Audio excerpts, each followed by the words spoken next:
Oke guys, kita akan clearing kawasan ini guys. Nih dalam ini ada pokok longan guys. Ini dia pokok lengan guys. Pokok dia dalam semak nih guys. Nih tengok nih. Sudah berbuah dia. Tapi sayanglah kita tak urus dia.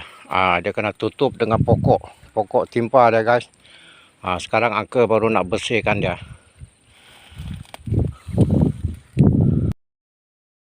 Angka sudah bersihkan dia guys. Pokok ni tak boleh mati guys. Inilah pokok yang pertama sekali tanam di kebun guys. Pokok ni dah resmi, kira resmi lah buka kebun. Paling awal sekali Angka tanam. Tapi semak lah guys. Baru sekarang kita nak kemas dia semula. Tak tahulah macam mana. Harap-harap dia hidup dah guys.